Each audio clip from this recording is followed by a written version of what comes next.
Oh, three, two, oh no, wait, we are live now. Oh my goodness gracious. This is BetaCodex live with the people you see on the Niels Pflaeging, Stefan Schmeing. I didn't even ask how you pronounce your name. Stefan Schmeing and me, Ryan Erickson. And we are here. Hello. And good now to you. Welcome to BetaCodex Live, the semi possibly bi-tri-weekly exploration of all things democratization, federalization, and self-organization in the workplace, in the world of work. So, and here today, Niels Pflaeging. Hello. Hello, Niels. Yes, you're saying maybe you can hear me, maybe you can't. I think you can. Yes, you can. Like, hey, I guys, just come on. have to figure out some videos running.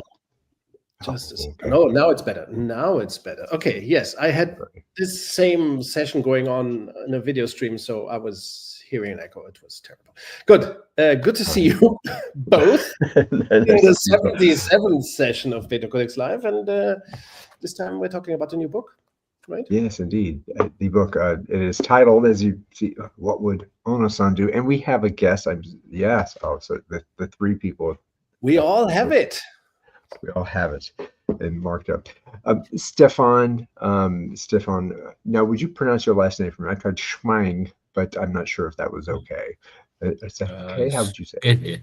Yeah, Schmeing is a correct pronunciation of my second name, but simply call me Stefan. Stefan. All right, Stefan Niels. Yes. Well, here we are in the midst of this book. So, Stefan, you being a new person to the stage, I would love it if you said a minute or two or so about who you are and why Ohno is important to you.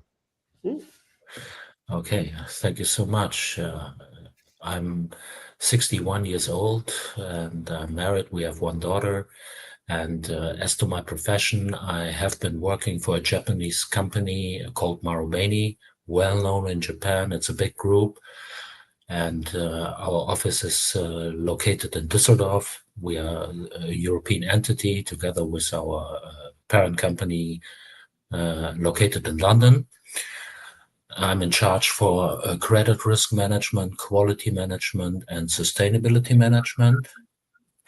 And why I'm interested in Ohno-San, it has to do, of course, with my activities working for a Japanese company, and and I'm following Niels' path for a long time. And I was especially fascinated about his publication, Heroes of Leadership, which was the basis, I guess, for his books, What Would Do? And he started doing two fantastic editions about Drucker and Deming. And this year I had the opportunity to meet Niels in person in Wiesbaden. But at that time, the idea of the new edition wasn't born yet. Later on, we are exchanging opinions and writing to each other on several platforms. And I asked him, Niels, what is going on with your beautiful series? We need a third edition of your What Would edition. And he immediately replied and said to me, "You're welcome to make suggestions." And I said, "Oh, okay." And one of my suggestions was Taiichi Ohno, because I said Ohno-San would perfectly match as a following addition to Deming, because Deming worked a lot in Japan, and why not Ohno-San? And he said, "Okay, that's a brilliant idea. How about doing it together?" And I was completely surprised that he offered a cooperation to me, and the result is now available, and it was an amazing experience for me. Absolutely. Well, thank you, Stefan. Great to meet you and have you here. And now, as far Niels, as far as you, I know the time being the huge part of your practice and your exploration now. Why this book? Why now? My question for you. For me? Yeah, for you, Niels. Why this book now? Well, first of all, because Stefan pushed me, right? That's what happens when you, because sometimes everything that Stefan just said is correct. We had this ongoing conversation on whatever, jazz, fusion jazz, and the Deming book, and so on. And when and I think he started suggesting names to me, of other people from the field of management who would deserve to be paid homage to through a What Would XYZ Do book. And when Stefan suggested Taiichi Ohno, I thought, okay, this might be tough. I think we agreed at the beginning that we wouldn't decide if we would decide later if this would work out, because I wasn't quite sure if about Taiichi Ohno's books. I had one or two of Taiichi Ohno's books already. No, of course, I have everything. We both, Stefan and I, we have all the books by Taiichi Ohno and related to Taiichi Ohno. But at the time, I wasn't so sure if there was enough material in those things, and if the quotes would be, interesting for readers today and kind of funny as well. Because I think a book of quotes, and this goes for the previous books that Stefan mentioned of quotes by W. Edwards Deming and Peter Drucker, they are hilarious as well. They're very serious, very insightful, very interesting, but they are also hilarious. And when Silke opened the PDF edition of this book, like the draft version on her computer, because I let her, of course, take a look at a almost ready edition of the book, and when she read the first quotes, she started laughing out loud immediately when she read the first quotes. Common sense is always wrong. She loved it so much that I knew this would work, But there was this in the process. I think Stefan, I hope you remember, there was this point when we both agreed, okay, this can work. There are so many interesting quotes, and with Taiichi Ohno, maybe we'll talk about this a little more profoundly. The quotes were somehow they had to be extracted from the soil, so to speak. They had to be right. This was in a way, this has been the most challenging book of the series so far. Stefan, not sure how you see it. Yeah, please, Stefan. I completely agree with you. And at the time when our common idea was born, we started collecting material. His Taiichi Ohno-san's own book and other books being about his work, and it was a real challenge to read them carefully and to understand his approach to management and the Toyota Priduction System. And we had to sort out helpful books, and other books had not been helpful. For instance, the Gary Leica book, I had a word with Niels before that session. Yes, Jeffrey Leica, and it's too technocratic, it's boring, it's not accessible. And but other books have been very helpful. They are mentioned in the book, and we started to discuss, can we make it or not? And is the material sufficient?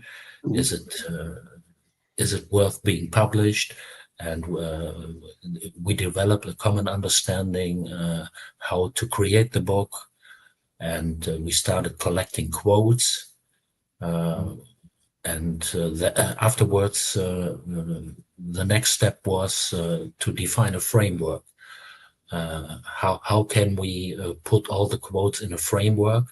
And of course, his previous book gave a very good orientation for me how to do it. And then you have to sort out the things, which quotes are good enough for the book, and which ones should be left out. And but very soon afterwards, we created the chapters and put the quotes to the chapters. And I never thought that it would be so challenging to define the sequence of the quotes. And I must admit that I underestimated this, but Niels was a very supportive how to do it, because I thought, does it really matter whether this quote shall be the first or the second, or in the shall be mentioned in the middle or at the end? But then I learned how important it is, the sequence of the quotes within the chapters. Okay, so was there a particular chapter where that issue kind of came to mind? What was the hardest chapter to put together in that way? I see both of your eyes go. Difficult question. I think no, the whole sequencing was I struggled with it, I must say. But one example of a chapter that came together last was the chapter on Kanban. So for our people who are listening, Kanban it's not quite clear who created all these concepts, right? Or members of the Toyota family created most of the Toyota Production System and Lean, what we now call Lean concepts. But Kanban was probably a brainchild of Taiichi Ohno. Of course, there had to be a chapter in the book about Kanban, but the quotes, I struggled a bit with figuring out what quotes had to be in that chapter on Kanban. And I think we have a lovely selection of quotes. It makes a lot of sense. But it was tough, I think, to extract. We had to go. Personally, I went back to all the books and took another look at what we have on Kanban, how to articulate it, because it's such an interesting and yet a bit tricky concept. And there's a lot of talk about it, and a lot of that is nonsense, of course. So to go back to the creator, so to speak, and his quotes on Kanban, that was kind of a bit of a challenge. But overall, I think, it wasn't so easy to balance the chapters and to make it. This is our idea of a book of quotes is to make it like a novel. It has to pull you in. So the book starts with these hilarious quotes about thinking by Taiichi Ohno, which also relates to the 5 whys, the famous 5 whys, which Ohno-san himself talked about a bit. But then we go into Toyota history. There are fantastic quotes on Toyota history, I think, in the book. That chapter is also already worth reading because I think it's enlightening. I learned a lot about Toyota history doing the research for this book and putting together the. Please, Stefan. I think what is amazing about his work is that he had been working so long to establish the Toyota production system. It's unbelievable. He did that for decades. Yes. And his ability to work on a system for such a long time is hardly understandable. It took 30 years just to establish the Toyota production system around Toyota Group, and then they started with the providers. So the how is it called? Suppliers, the supply chain. The suppliers. Exactly. Yeah. So, because there are many important figures in Toyota history. Shigeru Shingo is an important figure. He's briefly mentioned in the book. He published a lot, but of course he did. It's not quite clear today what Shigeru Shingo, to me at least, it's still not quite clear what Shigeru Shingo did at Toyota, and how the Toyota family was involved in making turning the Toyota production system a reality. But here you see there are quotes in the book as well explaining that how they supported Taiichi Ohno during those decade-long quest for making the system coherent, cohesive, and so on. So all that I think is very interesting. I wasn't quite aware of the time dimension of this quest, that it really took 30 years from beginning to, in the 70s have it reasonably well installed. And of course, I think it's a unique story, somebody who dedicated 3 decades to one thing, making it just in time, making it lean, the whole company, a large company, of course. But that's super slow transformation. That would be another great title for the book. Oh, see, I had to come in on that because like I read that book and it's like, is this really something that Niels? He wrote a chapter on change, and it has this change that takes decades to do, as opposed to taking 90 days to do. And like I kind of had a hard time wrapping my head around that, and I wanted you to say something. And Stefan, sure, please come in and interrupt either one of us at any point when you start going way off. Did something stand out that you felt? Oh yes, I will go to that exact quote. It was this one on 73. Nah, it wasn't that one. It was. That's the last chapter of the book, I think. Yes. It was. There's something about there was like taking 30 years. Yes. Okay, so here we go. I was young and very eager, but I saw that pushing sudden changes over a short period of time was not a good plan. So I decided to stay calm and proceed deliberately. I'm like, okay. So tell me more about how that relates to very fast organizational transformation versus, as you said, like very slow organizational transformation, maybe evolution. I don't know. Of course, I'm not sure anymore who picked this quote, if it was Stefan or myself. Stefan picked like 2/3. I think I maybe picked 1/3 because Stefan did the initial digging. But I think it's a very important quote, indicating how, well, first of all, Taiichi Ohno supposedly was a pushy type. He supposedly pushed people to the edge, and he was harsh with them and rude. Some books talking about him are adamant about that he was not a nice guy. And so I even had a private conversation and with a lean expert when we edited the book, and he wrote back to me, Taiichi Ohno, he was such an arse. Asshole. I said, I do not get this from the work, and from the sources, but of course people perceived him as harsh and rude because he went there and talked about his expectations, which were dramatic. Like Shigeru Shingo, who told people, to reduce setup time from 8 hours to 10 minutes. Ohno said, like, you do this and that, and I'll be back in a month to look at the results, and then he went away. So that probably, and some people apparently were afraid of him. However, there is this side to Taiichi Ohno, that this quote that you just read out loud, it transpired a different side of Ohno, which is very important. He was very patient. Imagine doing a 30-year transformation. That shows the amount of patience and endurance that the guy had. So commitment. You cannot connect the dots, apparently. And one way why I think that particular quote is so important is to understand that, okay, this story happened 70, 80 years ago at Toyota, and Toyota didn't have open space beta. They didn't have very fast organizational transformation. They didn't have a sponsor. They didn't have an open space meeting to kick it off and do it in 90 days. So this was not a battle. This was war, to bring about the lean system. And it's so interesting, I think, looking back at history, that some people like Taiichi Ohno mastered that kind of thing, without the approaches that we now have that are much more effective and short and fast.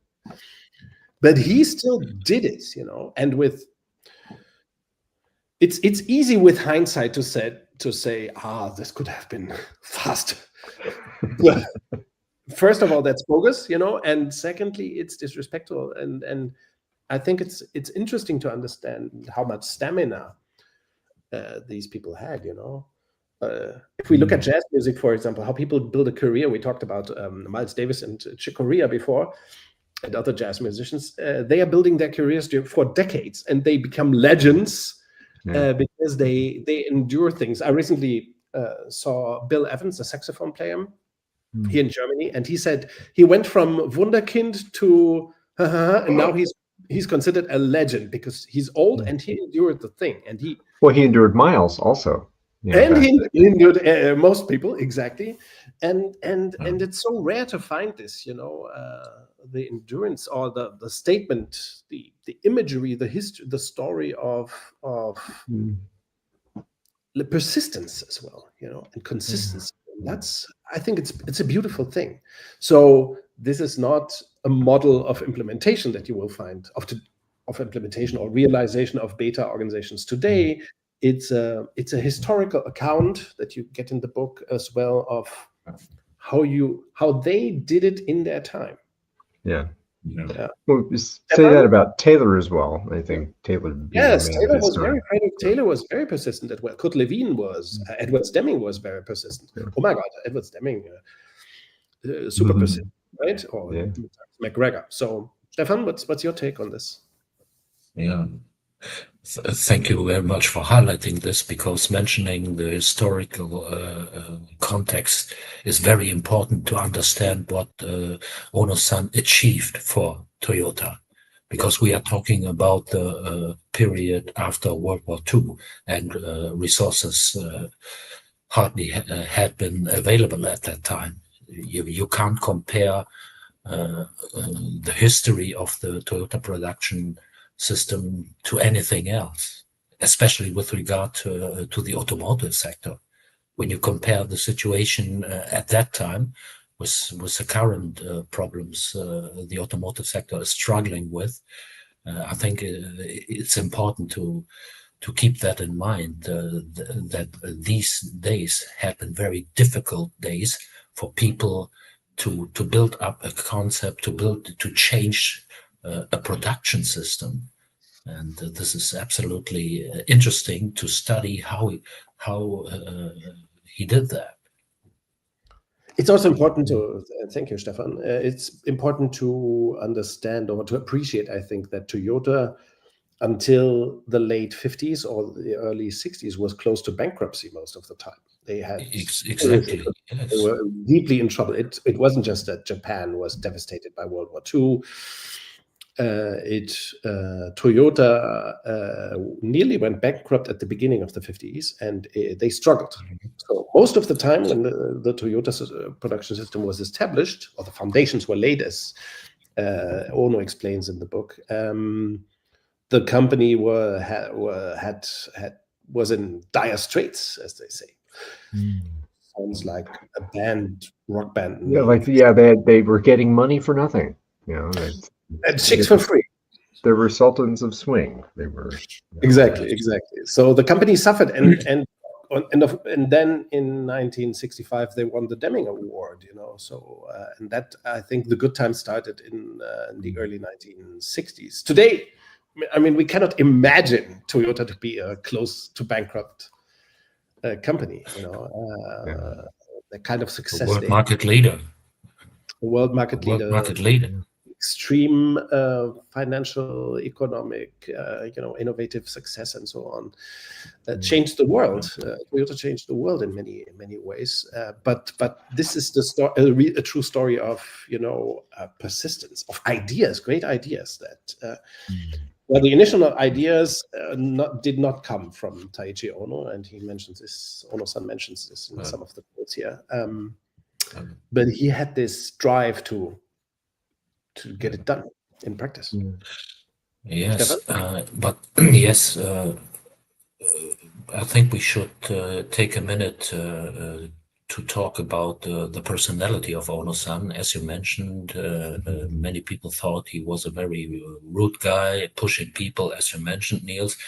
But we, within the chapters, People at Work and Automation with the Soul, we have been trying to show the other side of his personality, and the quote on page 60 is an example for that.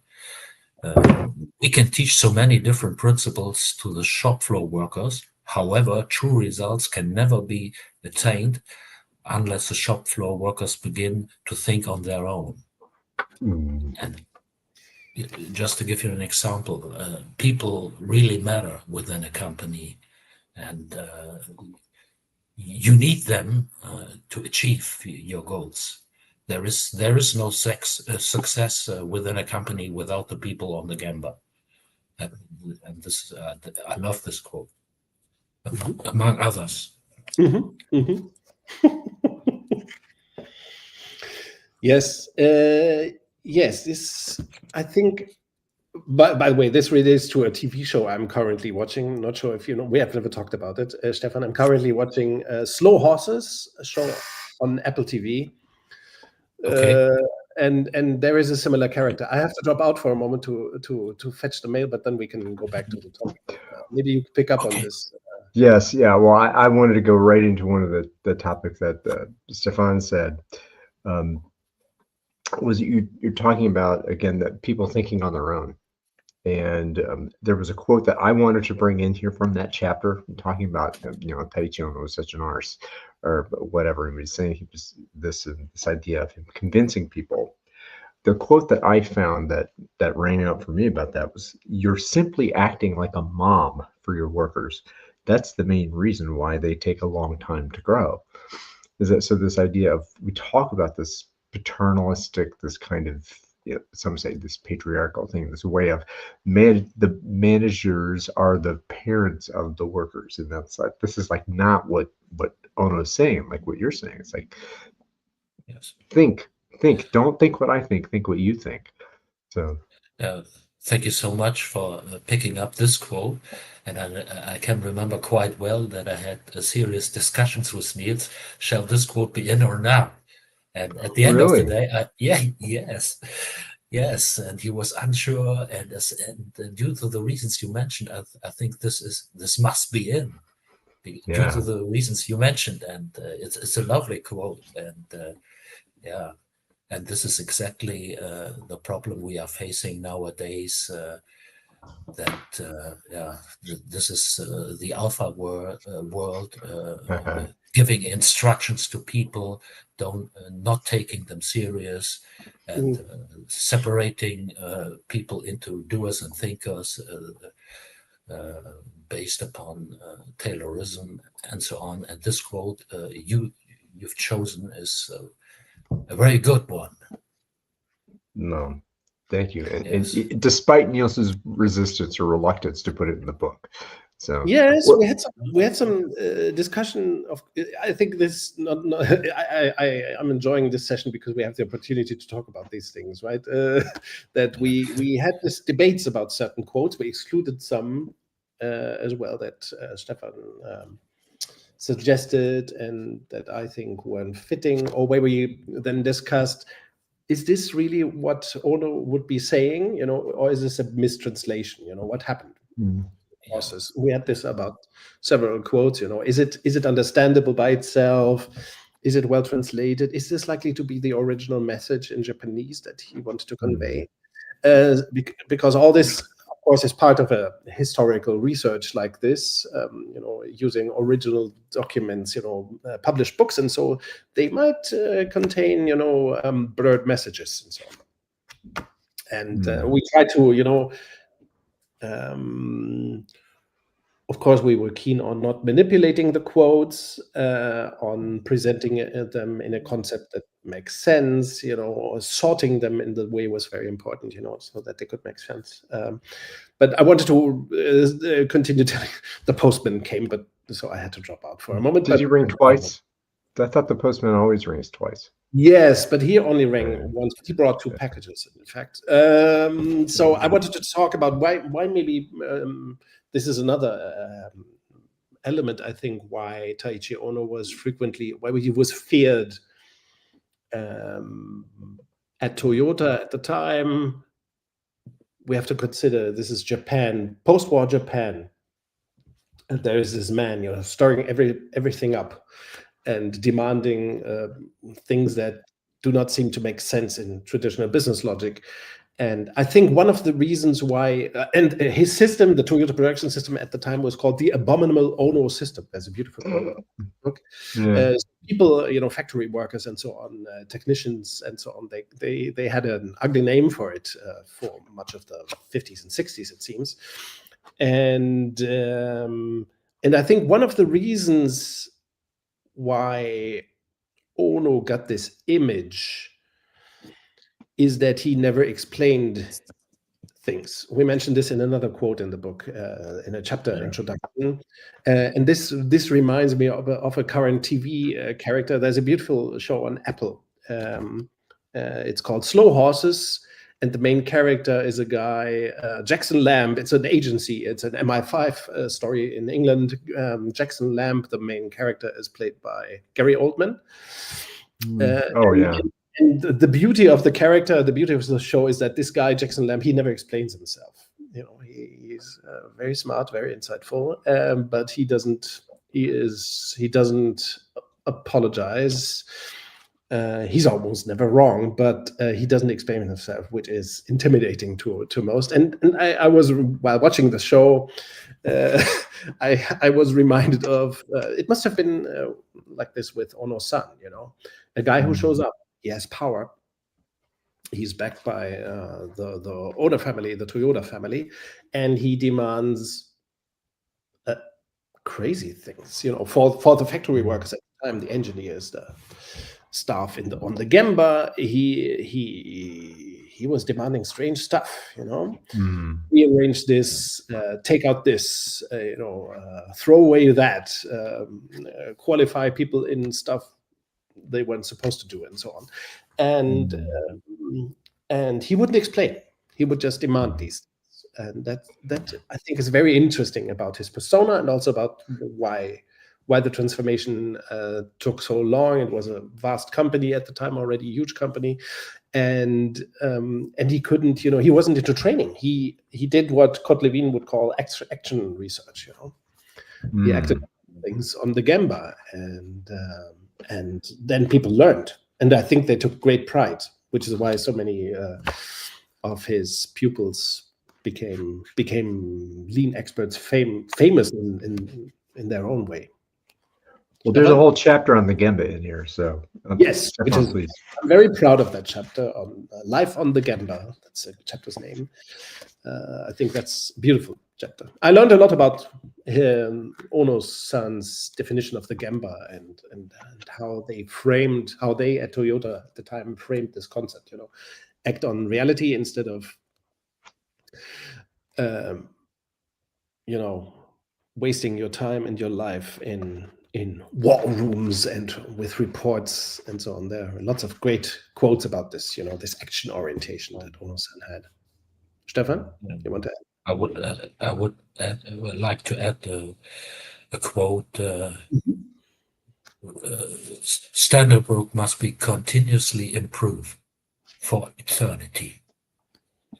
And as you know, I'm professionally.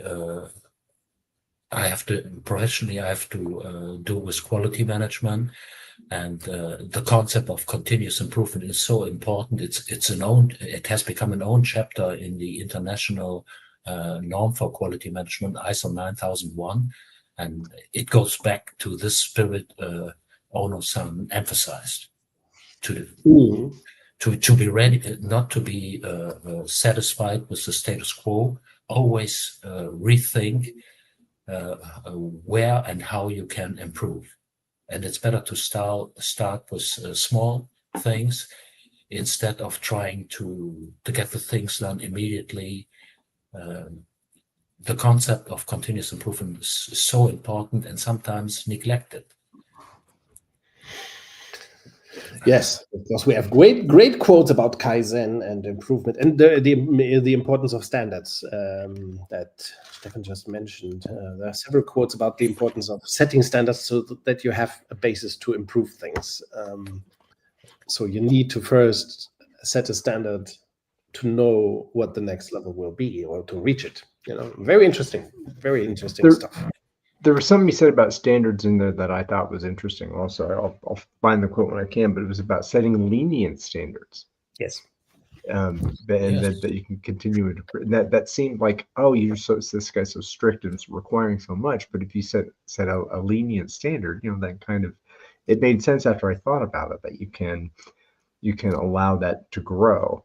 By the way, that's a word I learned working on this book. I had never used, or I wasn't aware of this word, lenient.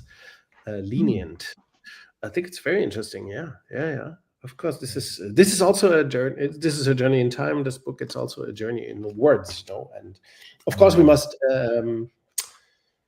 keep in mind that most of the quotes are somehow translated from Japanese to English, so we cannot be sure if things were said exactly this way. By the way, this was one thing that we also discovered, Stefan, during the work on this book, that the first translation of one of his Taiichi Ohno's own books wasn't that well. It wasn't so well translated. So the later edition from the 1990s or 2000s had a totally different tone, totally different vocabulary, totally different style.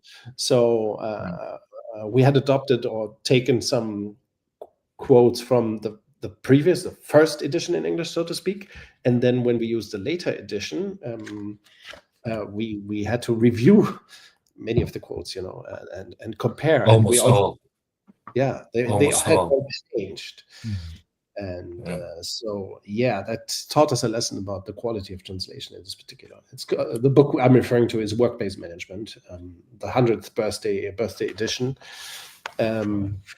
much better translated than the previous English edition. So in the 1970s and 80s, they did bad shit with translating books from Japanese. Wasn't good. So this is also correcting this book might also be correcting some misperceptions that people might have because of translation errors. So I want to ask again. I'll put this one to you first, Stefan. Were there any perceptions that you had of Ohno-san before and during this process of the book that were changed? How did your opinion of Ohno-san change as part of this process? Is there a particular way? That's a very good question. I must admit that working on this book really allowed me to have a deep insight about his work. I had a rough idea that he was very important establishing the Toyota Priduction System, his importance for the development of quality management system, but working on a book and studying the original material, as Niels mentioned, and the books about him gave me a much deeper insight about his work.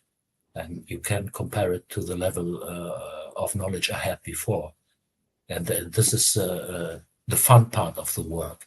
When you start doing such a work, reading books and trying to comprehend the system behind and the personality is so interesting, and is opening your eyes about what he did for the company and what he did for the lean movement and quality management movement. I learned a lot, and it was a great experience for me to learn so many things about the Toyota's system. It's not only the Toyota Production System. The Toyota Production System is the most important part of the system, but there are other areas of management being important as well. And I would give you, I would like to add a quote from the chapter Automation with a Soul, and it's distinguished tasks that can be done only by humans from those that can't be done by machines. Do not use humans only as guards for machines. Instead, assign them to the tasks that can only be performed by humans. And when you are following up the current hype discussions about artificial intelligence and the dangers and people have that this new big thing will destroy our labor world and that you can build the bridge from Ohno-san thinking to the current discussions. That tools can be very helpful, but human beings will always remain important because they have the capability to think, and no artificial intelligence never ever can replace that. Humans will always matter. This is what I learned from this quote. Yeah, Niels, you put one of my favorite. I was looking for that exact quote that you put out there. You can read it. It's the first quote from the same chapter, Automation with a Soul. Yes, you want to read it? Yeah, and Stefan, you had me going right there too. Is that don't install new robots based on their popularity. Like, just fantastic. It's just like what's always happening. been relevant. Yeah, but it has always been relevant because the tech, the hyping, of technology, the supposed, technology as solution trap, instead of seeing people as the solution. And that's the second quote in this chapter, very good as well. Machines are there for people to use, not the other way around. It's very foundational to the intelligent use of technology, which Taiichi Ohno was a master at. I think that's a very important, interesting point, right? He never overemphasized technology, but they really changed processes, changed structures, changed the system, and then deploy technology that was often very simple, like Kanban, and low tech, so to speak. Because of course, Kanban of course started with this system of cards and physical, indication of work, of physical system of work and flow, and then later they might automatize it, but first they had to master the system itself. So very interesting insights about how to deploy technology in a smart way. Yeah, Stefan, you have something else? Yes, I can remember quite well when we discussed which should be the quote on the backside of the book, and I remembered you said it quite well. Yes. I made a suggestion, and but we had a common understanding very quickly.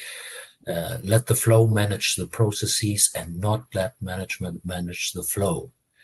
And it was mentioned in your essay about heroes of leadership, and I will never forget that, because this is one of the most, or in other words, the best known quote by Taiichi Ohno. And it reminded me that Niels published an essay about process management in the recent part, that top-down process management is a very bad idea. And this quote perfectly fits to your essay, Niels. It's a bad idea. Yes. For good reasons. Yes.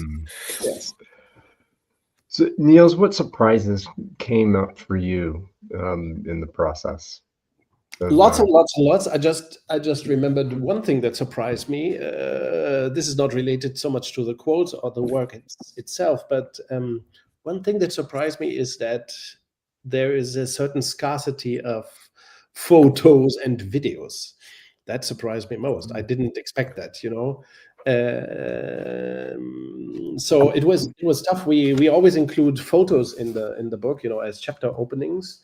So there are several photos, and I all extracted them from a single video that's also on YouTube. It's a very short video, and I went frame by frame through the video. Apparently, or obviously, Taiichi Ohno was an extrovert, so he makes all kinds of funny faces in the video, and but it was hard to to find good photographic or video material. I hope that one of my hopes of publishing this book is that I hope we can maybe over the next months or years, get to more archive material. There must be more photographic material. Some appears in books and in very bad resolution on the internet, but it wasn't easy to reconstruct much about his life. There's not much being said about Taiichi Ohno's life. many photos, not many videos, and he passed away, in 1990. So there should be ample material. He taught, he gave lectures, and so on. So yeah, that was also surprising. How hard it was, to put together the let's say the biographical material. Information is very scarce. There are a few famous photos and so on, but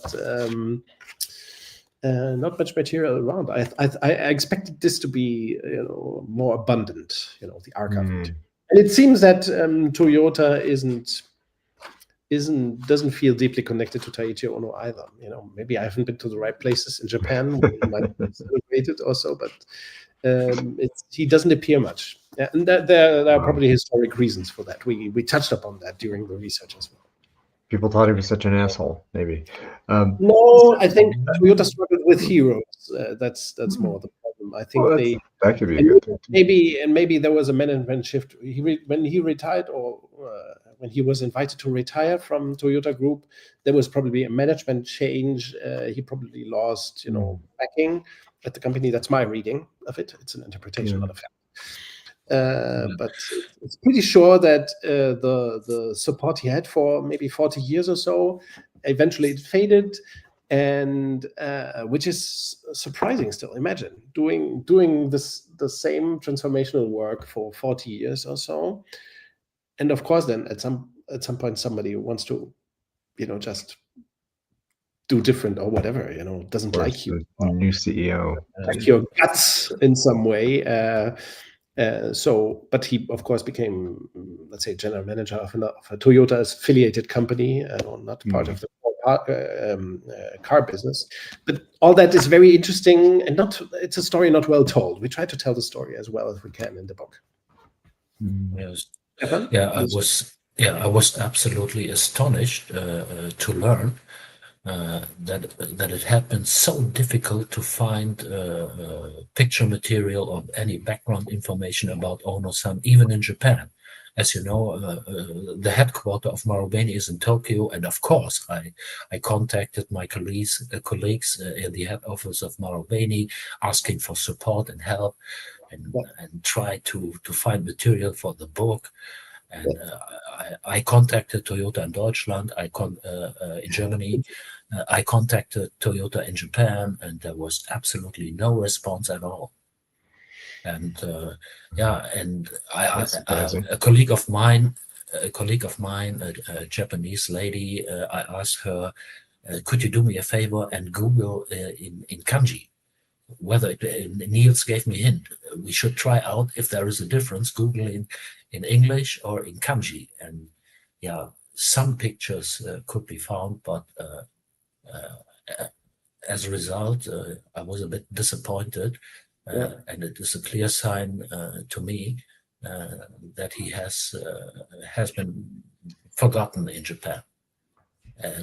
As Niels mentioned, and this was our motivation to publish the book, to bring him back on the agenda of great iconic management people.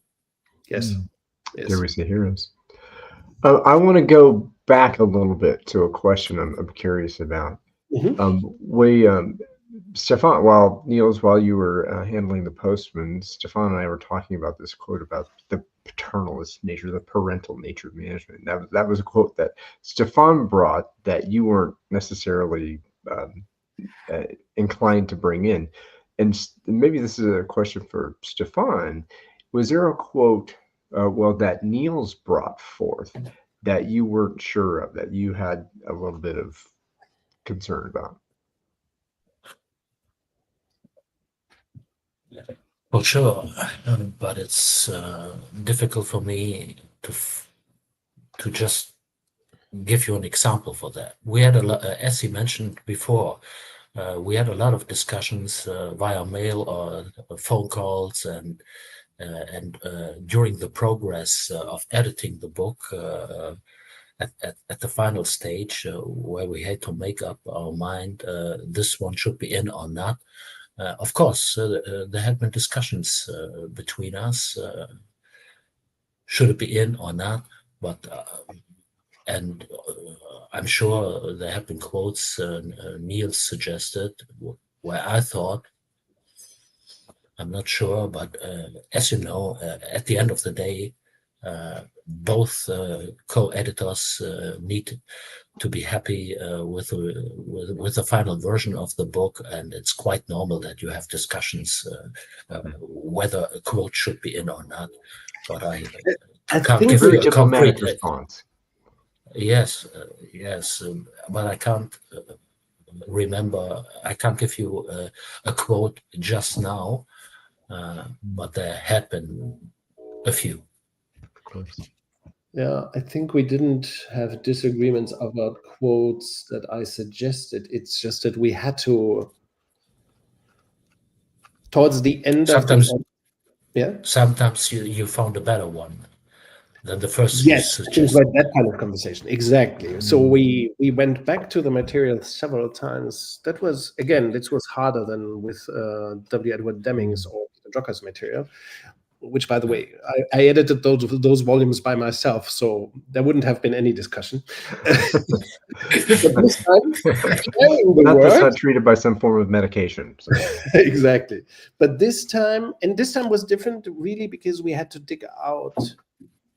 I felt that, for example, the chapter on Kanban, it was too slim, so we had to go back and see, okay, what have we been missing?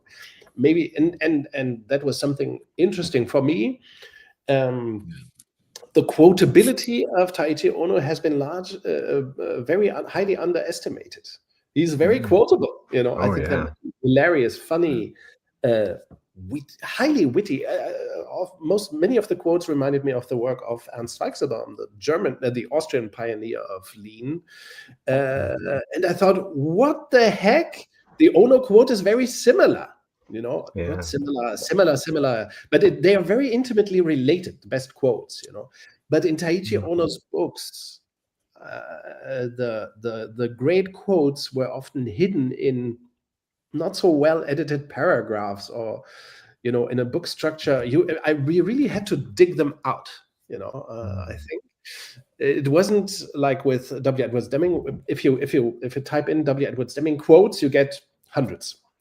With Taiichi Ohno, it's a bit different. You get some misattributed stuff, very bad quotes, always the same sometimes. And we really, during the editing process, I thought, okay, nobody has ever quoted this anywhere, I think. Because it was like, it wasn't so, it was really hard work to figure out the key essential phrases, and to see, okay, this, I think Stefan in his first draft, or first bunch of quotes that he chose, maybe 100 or so, or 120, there was some that I thought, okay, this is I had read the books, but I hadn't noticed this in that quote, and those were the interesting, for me, very interesting insights as well, to identify the essence of Taiichi Ohno. Thank you. Coincidentally, you published an essay about Weichselbaum this morning, and due to the fact that I'm off today, I had the time to have a look at it, and wonderful. I'm glad to hear that. It directly came to my mind, what is the bridge between Ohno-San and Weichselbaum? Yes. And I took off the book from my shelf and turned some pages, and there's a chapter about the necessity of overcoming the system, and time orientation is a precondition for networking and self-organization. And here I can read, let me quickly translate it into English. This wonderful book definitely needs an English version. And as I heard, I've been talking to him about this for a while. Yes, we definitely need an English version of that book. It's fantastic. One of my favorite Niels Pflaeging book is definitely this one, for sure. And I just want to quote Weichselbaum to make it clear that there is a direct connection between Ohno-San thinking and the Weichselbaum system. and it's going like that. It's better to define the delivery time from the customer perspective in comparison to the outcome of machine capacities. Mm-hmm. It's better to fix delivery time from customer point of view than to manage the organization starting from capacity, ideas of capacity optimization. Yeah. Mm-hmm.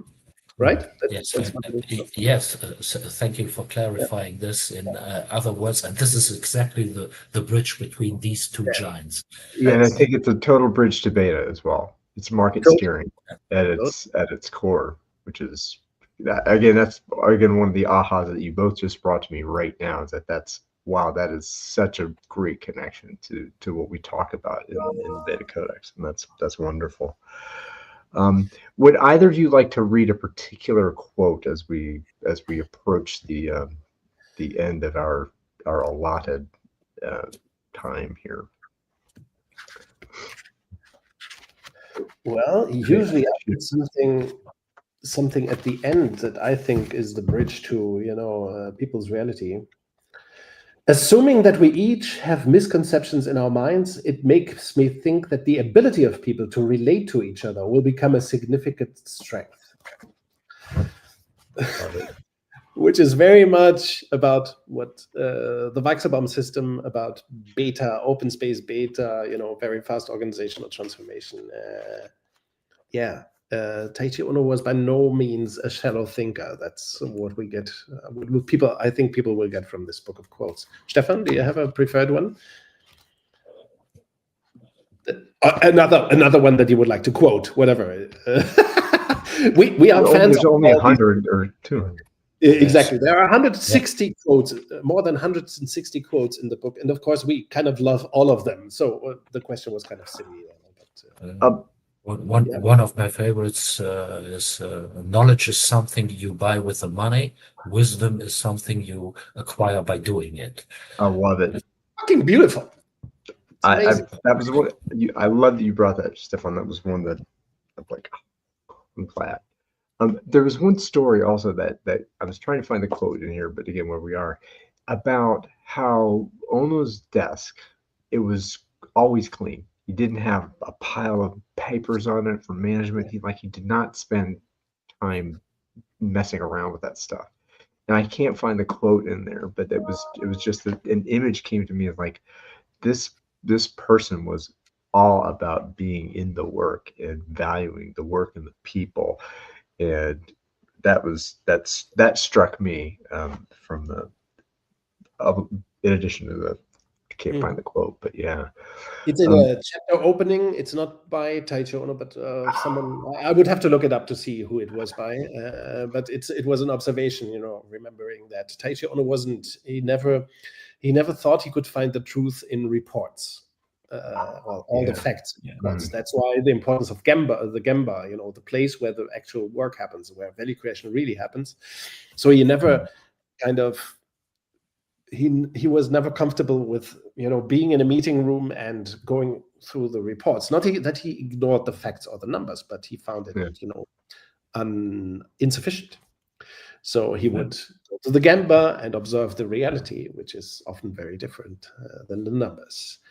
But imagine also, it's a company that's struggling, in the 1940s and 50s, struggling all the time. Results are miserable, or insufficient at least, for the company's survival. So I think that's the kind of spirit that Taiichi Ohno had. We are not doing so well, so we have to improve a lot.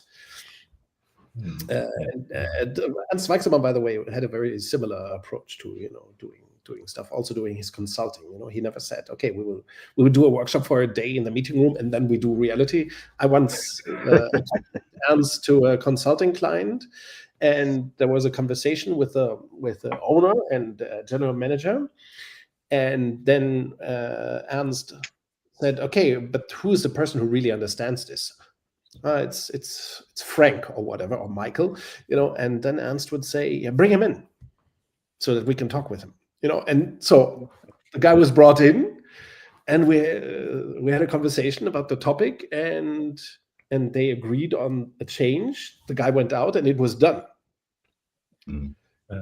Is this authorized by the owner and general manager? The guy had to nod in the meeting room. Then Frank or Michael went out and did the thing, And this kind of, immediacy, this kind of bias for action, this kind of Gemba orientation, as we might call it, it's something that's not very common these days. People have mental masturbations with analytics and business intelligence systems and boards, and even more boards and visuals and reports, and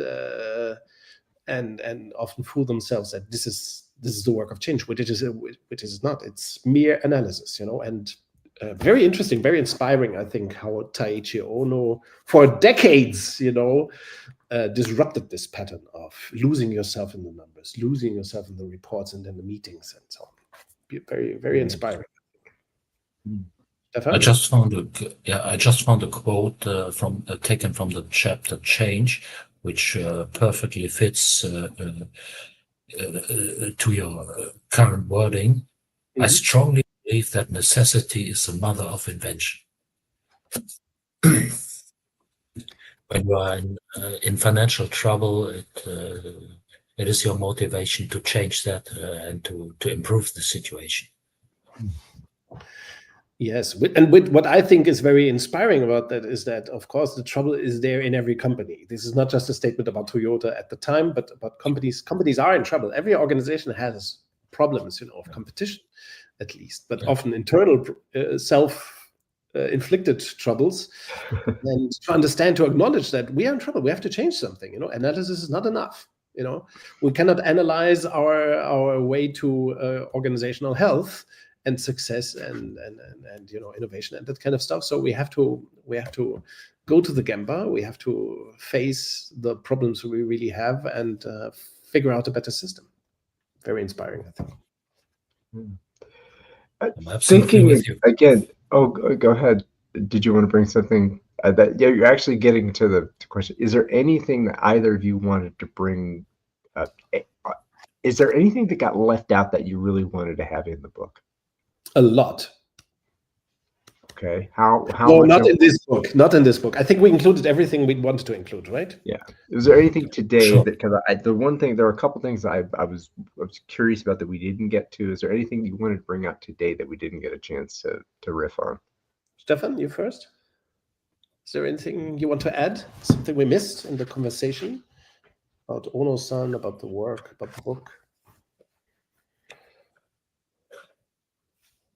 As a summary of our discussions, I think it's important to highlight that, especially the quote I presented to you, is that when companies are in trouble, the first thing they should think about is their organization. And this is the approach of the BetaCodex. Nothing matters more than organizational development, and you can find a lot of quotes in the books being a proof of that. Point. Yeah, thank you. The thing that I just said that there were many things that we didn't include in the book is that I think we kind of got to the conclusion, Stefan and I, that this shouldn't be the last book of the What Would XYZ Do series, so that we have to go on, right? So this book, we felt it was complete. I think I got the feeling, at least. Interestingly, it has the book has the same length as the previous book by W. Schmeing. So there's not more or less content in it. We ended up with exactly the same amount of pages and amount of quote, which is interesting. We didn't force that, but it just happened. But then again, we thought, okay, this has been such a great experience to do this so rich and enlightening that we should go on and do more of these books, of other heroes of beta, heroes of leadership, heroes of management, if you want to call it like that. So yeah, I think this is not done. We are in for more, right? First of many. Yes, for sure. So in 2020, the story will go on. Ryan, you have a project ongoing with me? Yes, I do. My intention and dear desire is to bring one. What would Akoff do? Yeah. Russell Yeah. Akoff. And I've had a giant stack of like 15 books of his that were just wonderful. Very difficult to come to 200 quotes. And no, it's not difficult. Why is it difficult? We have to talk. We have to talk. Well, it's difficult. There's so many great ones. There's so many great ones. I think that's an Eckhoff, a particular Eckhoff problem. I think he is extremely quotable. He's hilarious. He is hilarious. So. He even produced books of quotes by himself. So he's a tough one to crack. Yeah. Yes. But of course, the things need to be sorted in chapters, and and extracted. Yeah, he's a rich topic. And Stefan recently suggested another person. We don't have to mention who it is to keep the surprise. So keep that. But you are already in the process of collecting the quotes, right, Stefan? Oh, that's true. Yes, and I'm very happy to hear that this wonderful edition will continue. And the more people participating to develop this, the better it will be, for sure. Yes. A welcome addition because to the format is so unique. You won't find other books being comparable to this edition. What would do? Well, yeah, I think I would like to highlight that there's a very nice design. Of course, the inspiration for these books comes from a book called "What Would Arnie Do?" with quotes of Arnold Schwarzenegger. Not sure if you know, Stefan. A little orange book I found in Belgium a couple of years ago, and I thought, okay, this is hilarious and funny. Of course, I bought it. Right? Who doesn't want to understand the wisdom of Arnold Schwarzenegger? And he's very quotable, by the way. And then I figured, okay, there's so many great quotes missing from that book. It must be more. It must be edited differently, and the result is this format. And I think, we should do more. Yeah. Certainly. Sure. So we have more books in the works together collectively, and people can also suggest, further additions to the series if they like. Yeah, but we certainly want to work on 2 more in the next couple of weeks. Yeah, that's absolutely. Yeah. I'm glad to hear that. All right, gentlemen. No unfinal? No. So I think we've kind of come to the coda of our tune here. I think we're playing them on tune on the way out. It's been a delightful discussion, and I am. Yes, What Would Ohno-San Do? The book available. Get the book. Express. Get the book. Available everywhere. Stefan and I, we also already got different editions printed in different locations, which look slightly different. But this is the format. Very nice, very accessible. On the Red 42 website, it costs 11 euros, I think, and we ship internationally, and there are volume discounts, so that's a good place. But you can buy the book on any web portal you like. Yes. Internationally from all the sources. Absolutely. Well, the folks who are watching here know how to find me and Niels. Stefan, how do people find you if they want to explore you and your work and what you exist to do in the world? What shall I say at this stage? The coda of the session. It was an amazing experience for me, and I never thought that I could do a book together with Niels, which was a great experience for me personally. It was not work for me. It was big fun, and I learned a lot, and I'm very glad to hear that the series will go on, and I hope many volumes of this edition will be published someday. And I would like to thank you, Ryan, for giving me the opportunity together with Niels to present our latest edition, and I'm very thankful to both of you, gentlemen. Wonderful. You are reachable. You can be reached through LinkedIn, for example, through Instagram, I think. Yeah, sorry, I forgot to mention that. Yeah, you're right. I'm available on LinkedIn, and this is the major platform. Instagram is more I would prefer being mentioned on LinkedIn, and because this is a platform for being about business management, leadership, and so on. And there you can reach me. Great. Good. Well, share wildly and widely, and like and subscribe, folks, on YouTube. You always do that. So, and with that, I wish you thank you for the precious gift of your time and attention, and for those of you out there watching, thank you for the precious gift of you and your time and attention. Be well, be more beta, and we shall see you very soon.